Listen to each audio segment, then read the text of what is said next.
Футболдан Катарда өтетін әлем чемпионаты кезінде ЛГБТК туын көтерген адам 7 немесе 11 жылға сотталады делінген.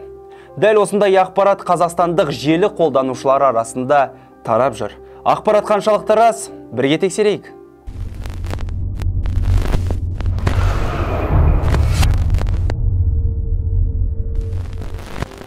Желіде тараған суретке назар салсақ, мәтінде түрме жазасы жайлы Катардың ислам мемлекеті екені және бұл мәлімдемені әлем чемпионаты өткізетін елдің ресми өкілі айтқан деп жазылған. Құрметті көрермендер, ақпарат толықтай фейк. Неге екенін түсіндіріп көрейік. Біріншіден, нақты Катардың қандай өкілі айтқаны көрсетілмеген. Екіншіден, Катардың Мадридтегі елшілігі және Катарда өтетін әлем чемпионатының коммуникация бөлімі мұндай мәлімдеме жасамағанын айтты. Сонымен қатар, FIFA халықаралық футбол федерациясы 2020 жылы Катарда өтетін әлем чемпионаты кезінде ЛГБТК туы мен жейдесі стадиондарда құпталатынын хабарлады. Бұған қоса, Катар билігі әлем чемпионаты кезінде FIFA ережелерін ұстануға уәде берді.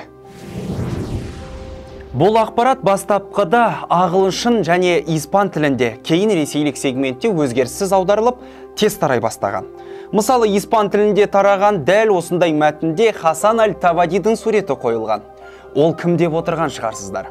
Аль-Тавади 2022 жылғы әлем чемпионатын өткізетін жоғарғы комитеттің бас хатшысы. Ал желіде тараған сурет Катар астанасы Дохада өткен FIFA конгресінің 72-ші отырысында түсірілген. Ол жерде де желіде тараған ақпарат, яғни түрме жазасы жайлы еш нәрсе айтылмаған. Құрметті көрермен, уақыт арнап көргендеріңіз үшін рахмет. Каналға жазылуды ұмытпаңыздар, фейк ақпаратқа алданбаңыздар. Келесі кездескенше.